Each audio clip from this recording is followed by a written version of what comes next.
Así era la vida de las mujeres en el antiguo imperio persa, Irán. Cuando pensamos en la situación de las mujeres del Medio Oriente, a menudo suele venirnos a la mente la imagen de una fémina con pocos derechos y casi ningún espacio para expresar su voz. Sin embargo, cuando exploramos el pasado de antiguos reinos como Persia o Egipto, resulta que no siempre ha sido así, ya que en el pasado las mujeres tuvieron más derechos y responsabilidades de lo que tienen en la actualidad. En la antigua Persia hubo reinas, guerreras, bailarinas, sacerdotisas, comerciantes y terratenientes. Algunas fueron gobernadoras, comandaban tropas e incluso hubo heroínas que perecieron luchando contra conquistadores. También tuvieron derecho a la propiedad privada, al divorcio y beneficios sociales por maternidad, lo que plantea la gran pregunta: ¿cómo fue que perdieron todos los derechos que tuvieron hace 2500 años? ¿Cómo era la vida de las mujeres nobles en el imperio persa? Hoy conoceremos cómo era la vida de las mujeres en el antiguo imperio persa. Antes de meternos a fondo, no olvides suscribirte a nuestro canal y activar las notificaciones para mantenerte al día con nuestras actualizaciones.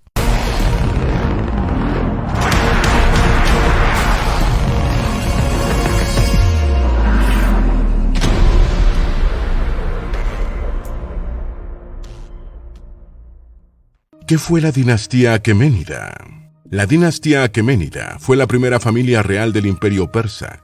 Esta dinastía fue creada por Ciro II el Grande en el año 550 a.C., tras conquistar el imperio medo, Lidia, Siria, Judea y las provincias orientales que actualmente serían Afganistán, Tayikistán, Uzbekistán y Turkmenistán.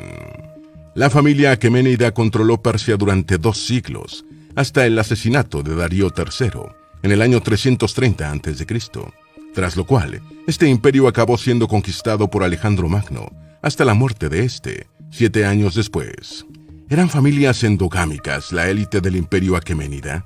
Hay poca información sobre cómo eran las familias de la gente común en el imperio aqueménida.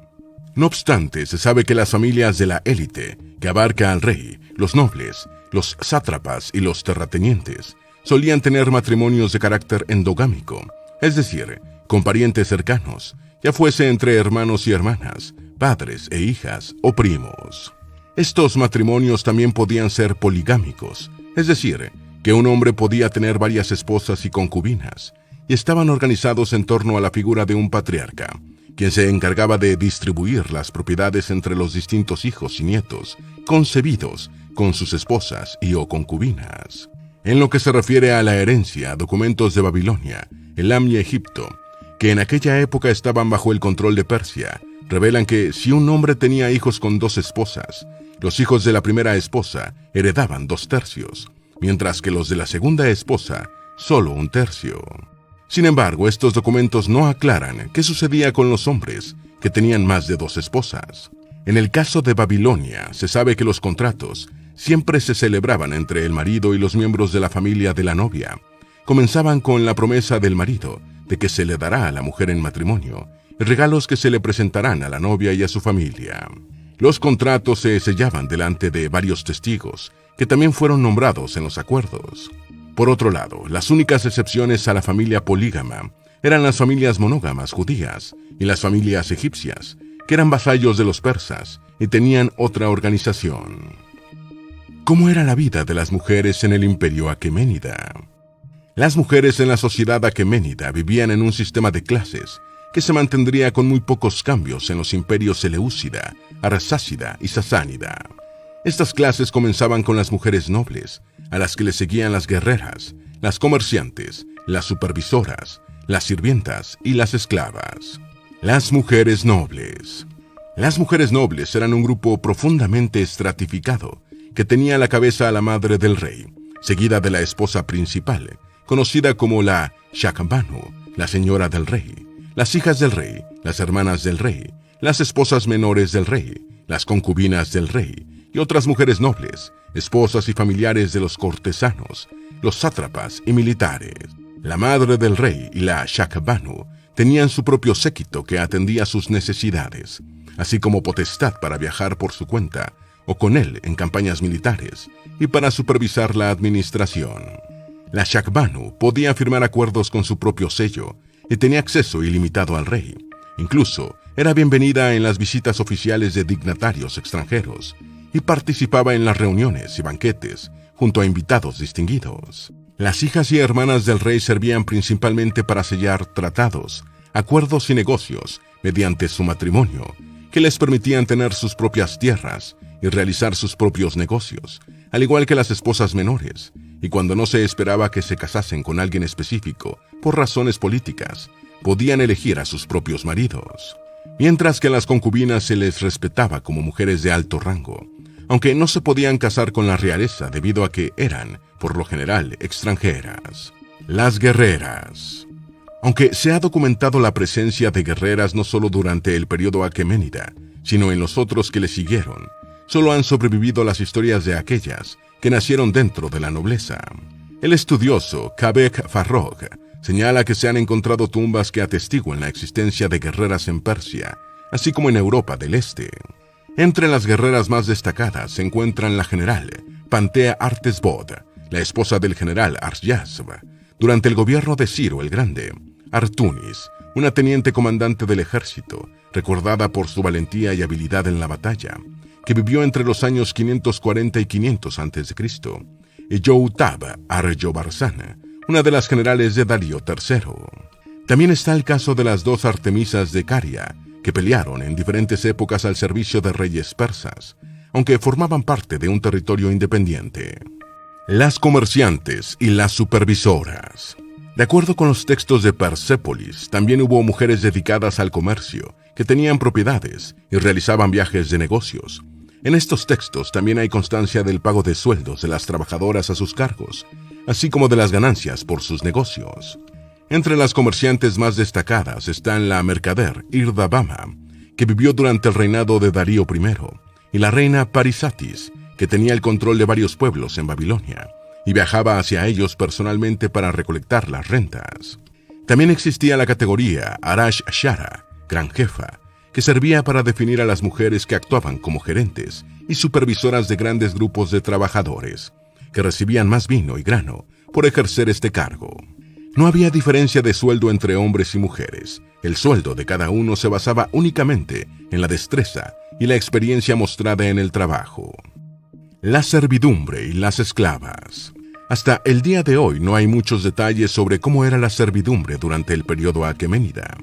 No obstante, se sabe que la servidumbre podía adquirir propiedades a su propio nombre, tal y como es el caso de Artim, la niñera de una princesa real, que cobraba pagos por el alquiler de una de sus propiedades.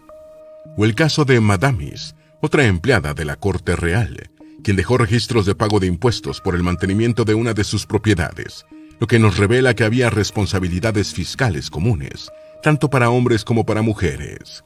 Las esclavas, por su parte, recibían una compensación por sus servicios y tenían una calidad de vida mucho mejor que la de los esclavos en cualquier otro sitio durante la antigüedad. Bajo las leyes iniciadas por Darío I, no se podía maltratar, pegar o matar a los esclavos impunemente, y el dueño o señor de una granja en la que se llevaran a cabo estas acciones se enfrentaría a la misma pena que si la víctima hubiera sido un ciudadano libre del imperio. ¿El zoroastrismo veía a los hombres y mujeres como iguales?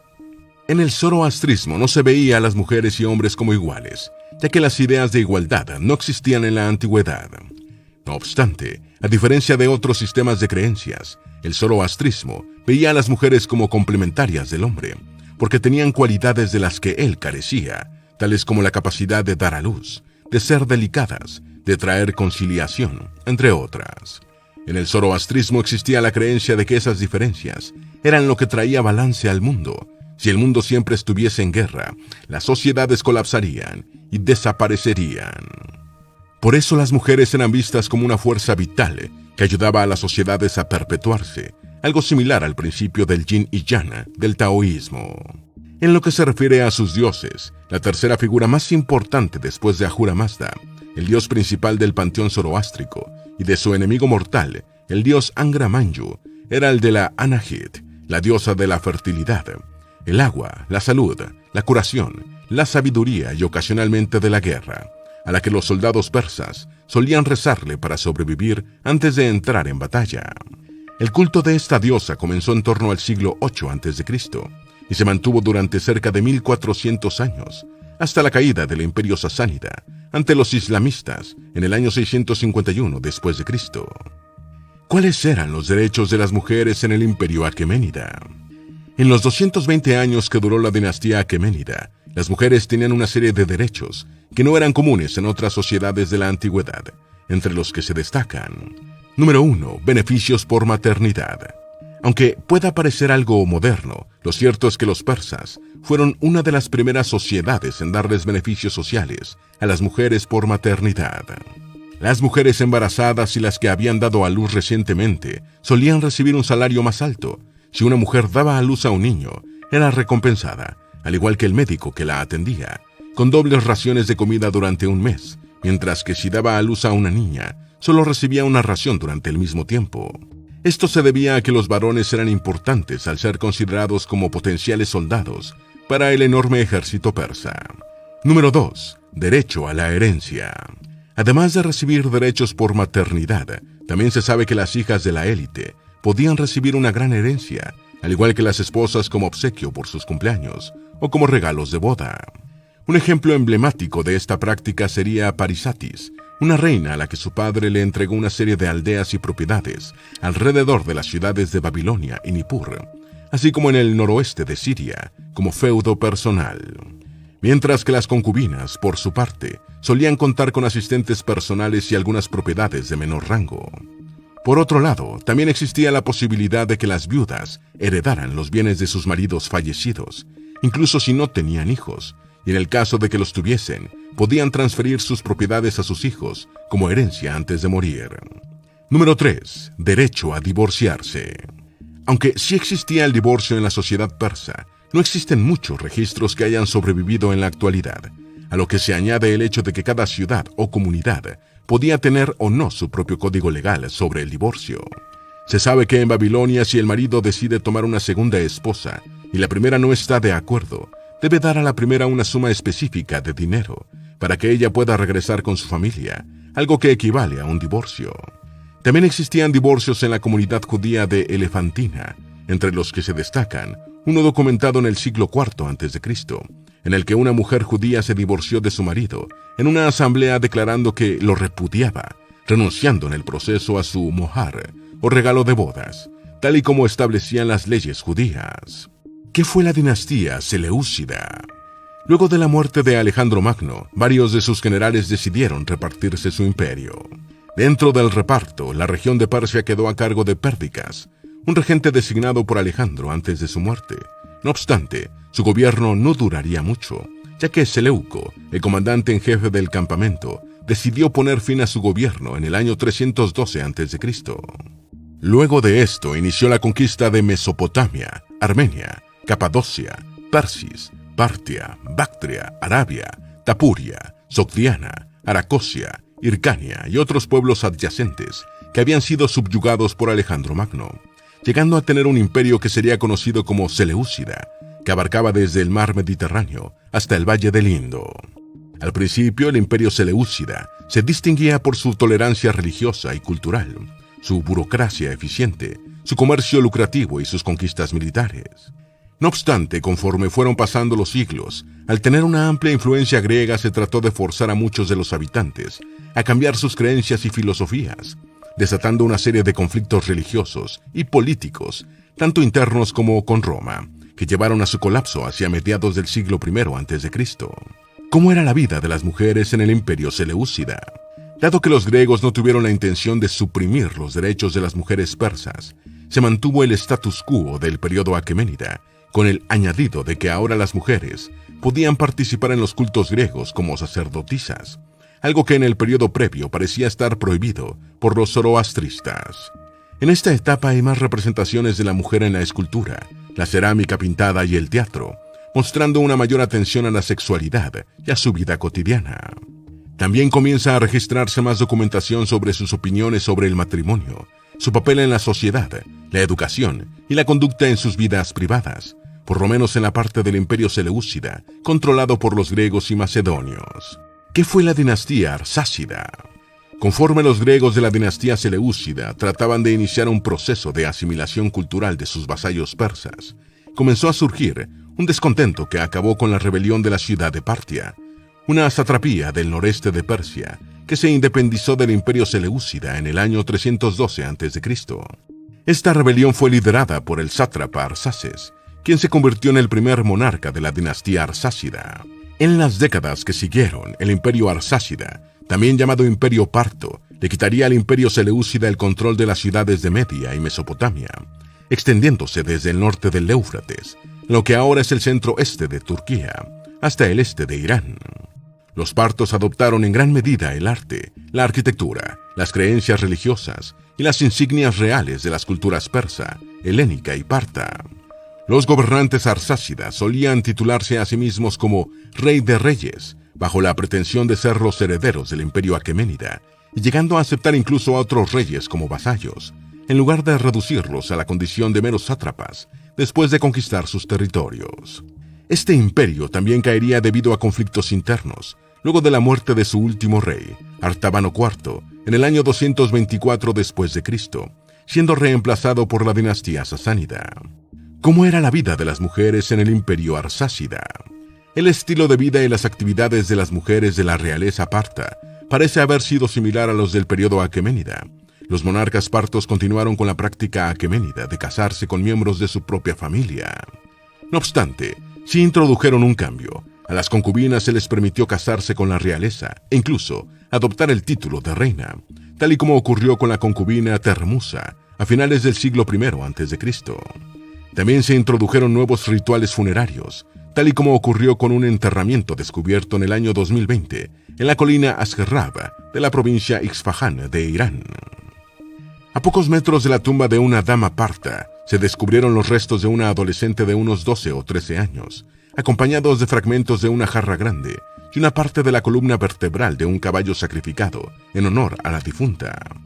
Esta ofrenda es importante porque, durante las primeras etapas del zoroastrismo, se solía prohibir el sacrificio de animales, lo que indica que los partos estaban introduciendo nuevos rituales dentro de su cultura, en el que las mujeres tenían un papel importante, aunque aún faltan más investigaciones al respecto. ¿Qué fue la dinastía sasánida? La dinastía sasánida fue fundada en el año 224 después de Cristo por el rey Ardashir I, un gobernante que llegó al poder cuando Partia se debilitó como resultado de luchas internas y guerras con los romanos. El nombre de la dinastía fue colocado en honor a Sasana, el abuelo de Ardashir I, un noble y sacerdote del culto de Anahit, que había ascendido al poder al casarse con una princesa de la dinastía Barrangi, que gobernaba el reino iranio menor. Durante su reinado, Ardashir I estableció un sistema central de reclutamiento y cobro de impuestos, cuya regulación y demandas se establecían en función de la riqueza y demografía de las distintas provincias que componían el imperio. También dividió su imperio en satrapías y puso al mando de ellas a familiares suyos o a representantes de las casas nobles que le habían ayudado a vencer a los partos. Luego de la reestructuración, el imperio quedó organizado de la siguiente manera. En primer lugar estaba el Shahanshah, rey de reyes. Luego le seguía los Arronana, sacerdotes, los Arteshtarana, guerreros, los Hutuk-Shana, artesanos, y los Waster-Yoshana, plebeyos. Esta dinastía se mantuvo en el poder hasta el año 651 después de Cristo, tras lo cual fue derrotada por el califato Rashidun y su alianza con tribus islamistas. ¿Cómo era la vida de las mujeres en el imperio sasánida? El proceso de simplificación jerárquica iniciado por Ardashir I también afectó a la nobleza. Todas las mujeres de la familia real, con la excepción de las concubinas, pasaron a denominarse reinas, ya fueran hermanas del rey, hijas o de otra rama familiar, lo que llevó a que se creara el título de Reina de las Reinas, para hacer referencia a la mujer de mayor rango entre las esposas del rey. La madre del rey se conocía como Madre del Rey de Reyes, y la esposa principal del monarca era la reina del imperio.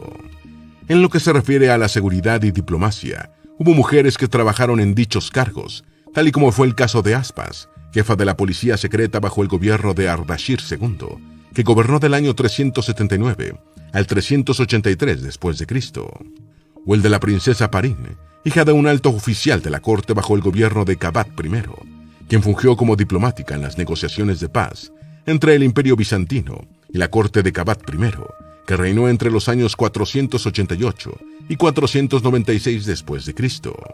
De acuerdo con autores como Libarnio, también se reportó la presencia de mujeres en el ejército sasánida, cuando había escasez de hombres en el campo de batalla. Otra diferencia destacada del Imperio sasánida era el énfasis que se ponía en la danza. El baile, la música y los cuentos siempre han sido una parte central de la vida persa y de sus valores, pero los sasánidas llegaron a darle un gran estatus a bailarinas como Zenón, que se hicieron famosas durante el reinado de Ardashir II. Las 10 mujeres más importantes de la antigua Persia. A lo largo de la historia persa hubo mujeres que dejaron un valioso legado, ya fuese en el comercio, el ejército o como líderes. A continuación, presentamos una breve lista de las mujeres persas y sus aportes a lo largo de 1450 años. Número 1. Casandane, la primera reina. No se conoce mucho sobre los orígenes de la reina Casandane, salvo que era la hija de un noble llamado Farnaspés, y que contrajo matrimonio con Ciro el Grande en algún momento del año 559 a.C. Esta reina tuvo 2 hijos varones con su esposo, llamados Cambises II y Esmerdis, y 3 hijas, llamadas Atosa, Roxana y Artistona. Murió por causas desconocidas en el año 537 a.C., provocando un gran pesar en su marido, quien decretó 6 días de duelo nacional en todo el imperio, según los registros de la crónica de Nabonido. De acuerdo con el investigador M. Boyce, la tumba de Casandane se encuentra en la ciudad de Pasargadae. Número 2. Pantea Arteshbod, la gran general. Fue una comandante militar bajo el mando de Ciro el Grande, que desempeñó un papel fundamental en la batalla de Opis en el año 539 a.C., en la que se enfrentaron 50.000 hombres del ejército neobabilónico contra 70.000 hombres del ejército persa en las inmediaciones de la ciudad de Opis. Sería gracias a los dotes de mando de Pantea y de su marido, el general Arjasb, que Ciro el Grande ganaría la batalla y se haría con el control del imperio neobabilónico, tras lo cual la pareja se encargó de mantener la ley y el orden en el territorio conquistado. Igualmente, Pantea y su marido serían los responsables de la creación de los Inmortales persas, un grupo élite del ejército persa, conformado por 10.000 hombres, encargado tanto de proteger al rey como de servir de respaldo al ejército regular durante la expansión del imperio persa. Número 3. Irdabama, la gran mercader. De acuerdo con el investigador Loyal Llewellyn Jones, Irdabama parece haber sido la madre de Darío I, según unos textos antiguos redescubiertos en Persépolis en torno al año 2013. Con base en estos textos, Irdabama comerciaba principalmente con vino y cereales extraídos de una serie de haciendas que tenía en Persia, Siria, Egipto, Media y Babilonia. Entre los años 522 y 486 a.C., Irdabama llegó a tener bajo su mando a unos 480 trabajadores, masculinos y femeninos, para recoger las cosechas, calcular sus ingresos, vender y trasladar sus productos, así como transmitir mensajes. Tal era su estatus que llegó a tener su propio sello en la autenticación de documentos escritos, lo que atestigua aún más su talento como empresaria. Número 4. Youtab Arjobarsan, la última defensora. Luego de que Alejandro Magno iniciara la marcha hacia Persépolis tras haber derrotado al ejército persa en la toma de Susa, el rey Darío III le ordenó al sátrapa Ariobarzanes y a su hermana la general Youtab defender las puertas persas, un estrecho paso que conduce a través de las montañas a las llanuras de Persis, del enemigo, mientras trataba de reunir un nuevo ejército en Ecbatana para oponerse a Alejandro. En esta batalla se enfrentaría una fuerza de 20.500 soldados del ejército persa contra 31.000 soldados de infantería del ejército macedonio. Los persas contaban con 2 cosas a su favor: un terreno elevado que les permitió la posibilidad de atacarlos desde las alturas, impidiéndoles avanzar, retroceder o de entablar una buena defensa mientras se encontraban atrapados en el paso, y un férreo espíritu de lucha para impedir que un conquistador extranjero tomara su país. Sin embargo, cuando los persas estaban a punto de vencer, un guía local les reveló la ubicación del paso poco conocido, permitiéndoles a Filotas y Crátero, 2 de los generales de Alejandro, escapar de la emboscada, de modo que pudiesen contraatacar a Ariobarzanes y a su hermana Youtab Arjobarsan desde su posición, mientras que Alejandro se reponía, obligando al sátrapa a huir hacia Persépolis, donde sería entregado por las autoridades a los macedonios para su ejecución. No se sabe si Youtaba cayó en las puertas persas o si fue ejecutada junto a su hermano luego de que lo capturaran. Solo se sabe que murió en el año 330 a.C. Número 5. Laodice I, la reina repudiada. Laodice I fue una noble de Anatolia, esposa del rey Seleucida Antíoco II Teros, luego de una sangrienta guerra entre el imperio Seleucida y la dinastía tolemaica de Egipto. Ambos bandos llegaron a un acuerdo de paz en torno al año 250 a.C. En este acuerdo su marido se vio obligado a repudiarla a ella y a su hijo para casarse con la princesa egipcia Berenice Sira, ya que el gobierno egipcio solo aceptaba la paz si su princesa se convertía en una esposa oficial del rey persa. Luego de que Ptolomeo II muriese en el año 246 a.C., Antíoco II anuló el acuerdo y volvió a casarse con Laodice, relegando a Berenice a un papel menor. La historia habría acabado allí, de no ser porque Laodice era vengativa y no toleraba que la hubiesen repudiado, por lo que decidió ordenar el envenenamiento de su marido, a lo que le siguió el asesinato de Berenice, el de su hijo de 4 años y del séquito egipcio que los acompañaba. Con casi toda la familia real muerta, ella y su hijo Seleuco II se convirtieron en los gobernantes del imperio Seleucida y se habrían salido con la suya, de no ser porque antes de morir, Berenice le envió una carta de advertencia a su hermano Ptolomeo III, advirtiéndole que estaba en peligro y que necesitaba su ayuda, algo que movilizó a su hermano a enviar un ejército para rescatar a su hermana y su sobrino. No obstante, cuando finalmente se enteró de la muerte de su hermana, Ptolomeo III decidió vengarse quitándole a los persas el control de Siria y Babilonia, tras lo cual se vio obligado a retroceder para sofocar una sedición en Egipto. En algún momento de esta guerra, Laodice I fue asesinada mientras organizaba una campaña de sus ejércitos en Anatolia, tras lo cual Ptolomeo III y el gobierno seleucida firmaron un nuevo acuerdo de paz, poniendo fin al conflicto. Número 6. Rodoguna de Partia, la princesa guerrera. Rodoguna de Partia fue una princesa parta, hija del rey Mitrídates I y hermana del rey Fraates II. Se casó con el rey seleucida Demetrio II Nicátor en el año 138 a.C. A lo largo de su matrimonio, tanto ella como su marido fueron gobernantes durante 2 periodos, uno que va del año 146 al 139 a.C., tras el que sufrieron un golpe de estado por parte de 2 usurpadores, Antíoco VI Dionisio y Diodoto Trifón, y un segundo periodo que va del año 129 al 126 a.C. De acuerdo con una leyenda narrada por Polieno, luego de que Rodoguna se enterara de que se fraguaba una rebelión mientras preparaba un baño, hizo el voto de no bañarse o cepillarse el pelo hasta que la revuelta se neutralizara. Tras sofocar la revuelta al frente del ejército, se hicieron varios monumentos en su honor, en las que la representaban con pelo largo y despeinado debido a que cumplió su voto. Número 7. Termusa, la reina breve.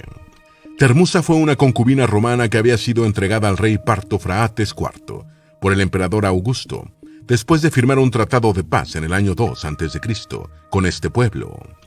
Tras convertirse en la reina y esposa favorita y dar a luz a un hijo varón llamado Fratases, Termusa convenció al rey de que enviara a sus 4 hijos mayores a Roma para evitar conflictos de sucesión. Esta medida estaba destinada para sacar de en medio no solo a sus hijastros, sino también al propio rey, ya que Termusa lo mandó a envenenar para poder colocar a su hijo en el trono, tal y como hizo Laodice I en su época. No obstante, la nobleza no se tomó muy bien dicha traición y acabó por derrocar al gobierno de madre e hijo, tras apenas 4 años de gobierno, para coronar al rey Orodes III 2 años después. Número 8. Sura, la princesa guerrillera. La princesa Sura fue la hija de Artabano IV, el último rey parto. Algunos investigadores creen que pudo haber servido en el ejército y posiblemente fue consejera de su padre durante su reinado. Sin embargo, estos son solo especulaciones, ya que no hay registro de campañas militares durante este periodo y solo aparece en la historia como personaje relevante después de que Ardashir I, un ex general del ejército parto, desatara una rebelión contra su padre y lo derrotara en la batalla de Hormisdagan, dándole muerte en el año 224 después de Cristo.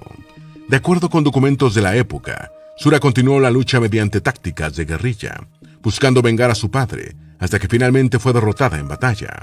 Poco tiempo después, Ardashir I contrajo matrimonio con Shilhanak, la hermana de Sura, para legitimar la naciente dinastía sasánida. Número 9. Borán, la reina pacifista. Borán fue la hija del rey Khosroes II de la dinastía sasánida. Gobernó entre los años 630 y 631 después de Cristo, luego de que el rey Shar-Baraz fuese asesinado por una alianza de jázaros y Kokturks durante la conquista de Armenia. Durante su breve reinado, intentó restablecer la paz en el convulso imperio sasánida mediante una aplicación más rigurosa de la justicia, la reconstrucción de las infraestructuras y la reducción de impuestos.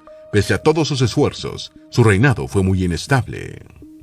Es recordada por haber enviado una delegación en el año 630 después de Cristo a Alepo, formada por altos dignatarios de la iglesia nestoriana, una de las antiguas iglesias orientales, liderados por el patriarca Isnoyaba II, para firmar un tratado de paz con el emperador bizantino Heraclio, poniendo fin a una serie de cruentas contiendas.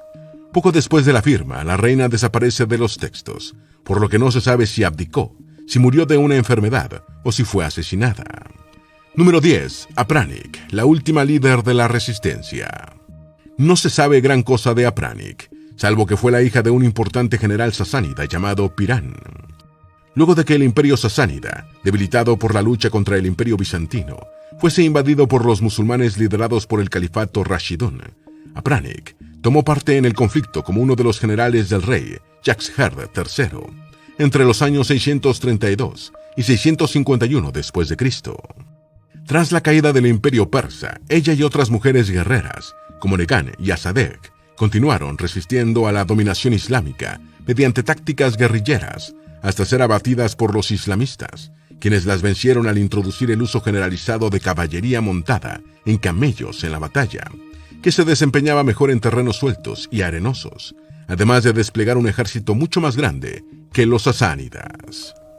¿Por qué el año 651 después de Cristo marcó el fin de los derechos de las mujeres en Persia? Luego de que el imperio sasánida cayera ante los islamistas, en el año 651 después de Cristo, los derechos de las mujeres cayeron con él, pasando a ser consideradas como inferiores. Las mujeres ya no podían viajar sin el permiso o la compañía de un consorte masculino, no podían tener comercios o propiedades a su nombre, no podían adorar a sus antiguos dioses, comandar o ser reclutadas en el ejército, o elegir a su propio marido. Conforme el Islam se fue fragmentando a lo largo de años, surgieron algunas iniciativas que le devolvieron algunos de los derechos perdidos a las mujeres. No obstante, en el Irán actual, esos derechos siguen siendo muy restringidos. Esperamos que este video te haya sido útil. Si tienes algo que agregar, por favor, compártelo con nosotros en la sección de comentarios. Dale me gusta a este video y envíale el enlace a tus familiares y a tus mejores amigos para que también sepan más sobre cómo era la vida de las mujeres en la antigua Persia. Si eres nuevo en nuestro canal, no olvides suscribirte. No se te olvide seguirnos en todas nuestras redes sociales, que van a estar aquí abajo en la descripción. Recuerda, un pueblo que no conoce su historia está condenado a repetirla.